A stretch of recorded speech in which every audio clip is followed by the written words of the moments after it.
We've now been forecast about a week's worth of rain.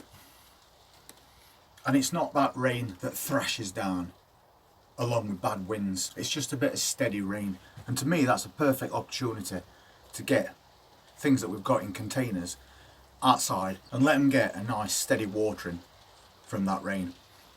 Plus, it saves us a bit of time as well. So things like this, which at the moment are feeling quite light because they're in a greenhouse, so they're constantly drying out. When that sun comes out, we can take it outside, leave it and let it get a nice deep watering. So that's what we'll do. And we have got a couple, so let's get these moved. So I'm just going to take off some of these leaves from the bottom of this plant because you can see they're about done. They're only going to attract slugs. They're definitely not doing the plant any good. So we might as well get rid of those. And then we've got a better clearance as well from the soil to the leaves.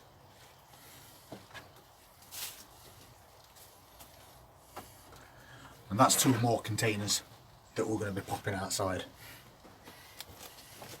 And because now these temperatures have gone from minus temperatures to between 5 and 10 degrees through night, we can move all these plants outside if we want and leave them out there because they're all cold hardy plants.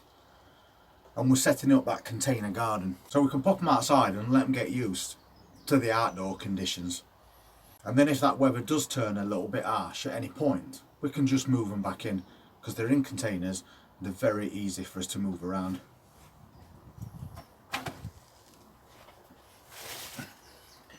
Even ones at this size, and that's full of carrots. But I think that would benefit from a bit of a light watering as well. Let's move this one.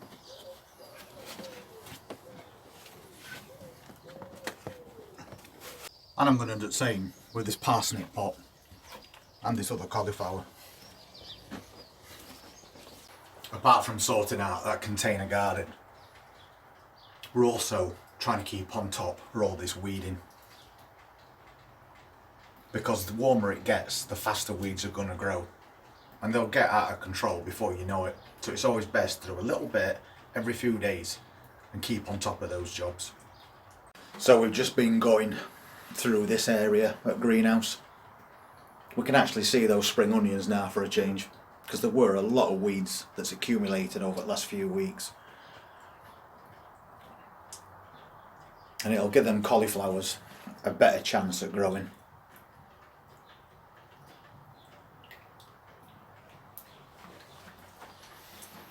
And then we've done the same thing on this side where we've got those red cabbages and savoys.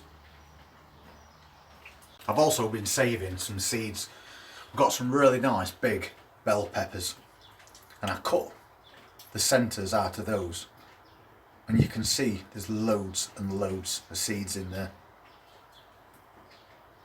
And we did exactly the same with a red pepper as well. Again, lots of seeds for us to harvest. And because them peppers were fully ripe, those seeds are viable for replanting to grow new plants. That yellow pepper was really big. So basically the plant that was taken from was a really well established healthy plant. And that reflects on the seeds that you take from any fruits from that particular plant. We're saving those seeds, we're going to dry them out for a couple of days and then we're going to get them sown and then see if we can get some peppers growing from those seeds as well this year.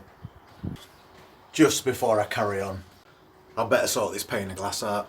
It looks like those winds that we had have knocked out that corner pane.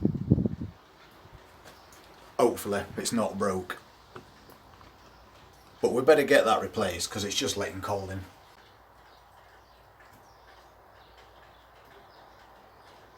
Back to that container garden. So we might as well start setting up this container garden.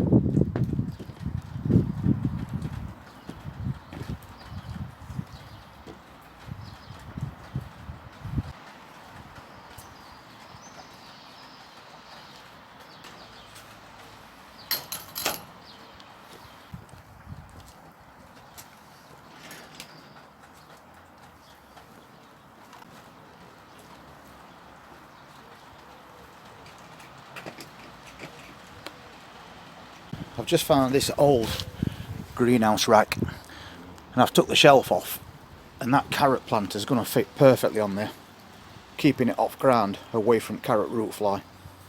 And we can also tie it to that railing to make it more secure.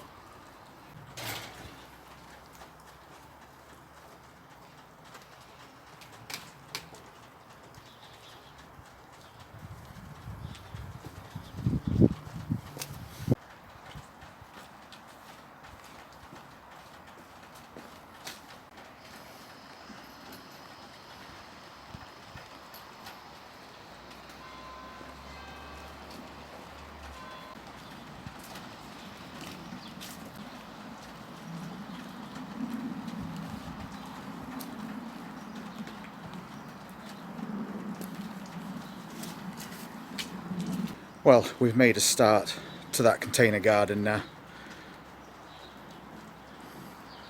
and I think we're going to get quite a lot of produce from that. Well, we've got quite a few things out there in that container garden now, and we'll just keep adding bits and bobs as we go through season, so we can get that filled up with as many containers of fresh homegrown vegetables as we possibly can. Meanwhile, we'll just carry on sowing seeds and growing on more plants, because there's more containers to add to that yet. We've got wooden containers with trellis right up the back of them, so things like peas and beans are going to be perfect to put in there, so then we can make use of vertical growing space as well, which is just going to increase the amount of produce we get as we go through here. And any smaller plants that we have, like this, we can carry on potting on while they're in this environment to get them even bigger before we move them out there. As we're doing that, this area is going to become clear, and we can move these benches, turn that ground, add fertiliser, and then we can start growing as Italian plum tomatoes as well. If you'd like to see how that container garden gets on over the next few months, please hit that subscribe button and press that notifications bell. And we'll see you on the next upload. Take care.